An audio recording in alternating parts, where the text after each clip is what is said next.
প্রিয় দিনী ভাই ও বোনেরা, এই সিয়াম সাধনার স্পেশাল মাসটাকে কাজে লাগাচ্ছেন তো? কে কিভাবে কাজে লাগাচ্ছেন অবশ্যই কমেন্ট করে জানাবেন। রমজান মাসকে সঠিকভাবে কাজে লাগাতে গিয়ে আমরা অনেক ভুল করে থাকি, যেই ভুলগুলোর কারণে রমজান মাসটা আমাদের হেলামিতেই কেটে যায়। আমরা কখনোই নিজের সঠিক কাজে লাগাতে পারি না। রমজান মাসে মানুষের সাথে কম মিশেন। যত বেশি মানুষের সাথে মিশবেন তত বেশি গীবত হবে, তত বেশি অন্যের সমালোচনায় লিপ্ত হবেন, মানুষকে নিয়েই ব্যস্ত হয়ে পড়বেন। আল্লাহ প্রদত্ত আপনার অন্তরের যে নূর, সেই নূর নষ্ট হয়ে যাবে। আর সবচেয়ে বড় বিষয় কি জানেন? মানুষের সাথে জড়িত তাদের পাপ আপনার কাঁধে চলে আসবে। রমজান মাসে বাজারে বেশি যাবেন না, কয়েকজন মিলে গণবেটি গিয়ে বসবেন না, একমাত্র দিনী আলোচনা ছাড়া।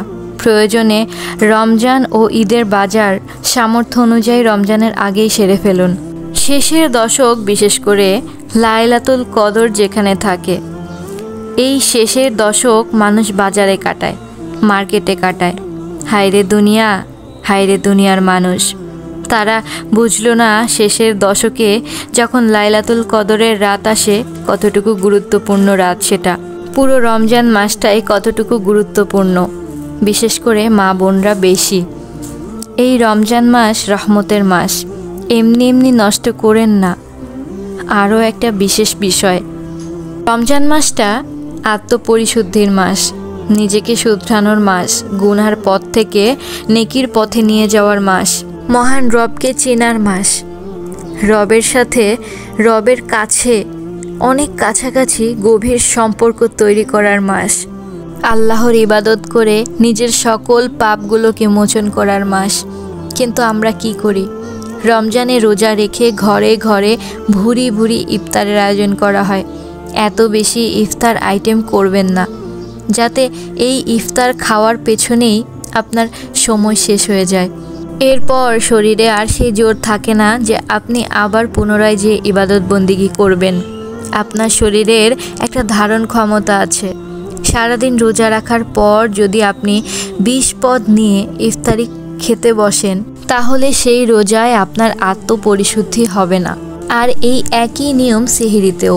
কথাগুলো খারাপ লাগলেও একদম বাস্তব কথা। আমরা যারা জানি না, জানার পর দয়া করে এই কাজগুলো থেকে বিরত থাকুন। যারা করে থাকেন এই কাজগুলো ত্যাগ করুন। রমজান মাস আত্মপরিশুদ্ধির বিশেষ মাস। এই মাসে জিকির করুন, রমজান মাসে জাকাত দেন। আর আমরা যদি সবাই মিলে জাকাত দেই না, তাহলে আমাদের কাউকে কখনোই না খেয়ে থাকতে হবে না, আল্লাহর দয়ায় ইনশাআল্লাহ। এই মাসে সামর্থ্য থাকলে বেশি বেশি দিনের দাওয়াতি কাজ করুন।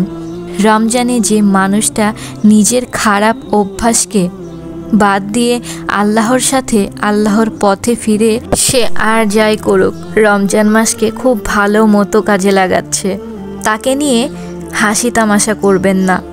পবিত্র মাসে এতিমের দায়িত্ব নেন সামর্থ্য থাকলে। অসহায় মানুষের পাশে দাঁড়ান, সাদাকাতুল ফিতরগুলো দিয়ে দেন। আল্লাহর ওয়াস্তে রমজানকে কাজে লাগান। কে জানে এর পরের রমজান পাবেন কি না। আল্লাহর হাবিব রাসূল সাল্লাল্লাহু আলাইহি ওয়াসাল্লাম বলেছেন, সেই ব্যক্তি যেন ধ্বংস হয় যে রমজান মাসকে পেল, রমজান মাসকে পেয়েও তার গুনাহগুলোকে মাফ করাতে পারল না। মহান আল্লাহ রব্বুল আলামিন আমাদের সকলকে হিদায়াত দান করুক। আল্লাহ রব্বুল আলামিন আমাদের সকলকে তৌফিক দান করুক এই রমজান মাসকে সঠিকভাবে, সঠিক উপায়ে কাজে লাগানোর, আর প্রত্যেকের ঘরে ঘরে ইসলামী দিনের দাওয়াত পৌঁছানোর, আর আমাদের দিন ইসলামকে প্রতিষ্ঠিত করার তৌফিক দান করুক। আমিন।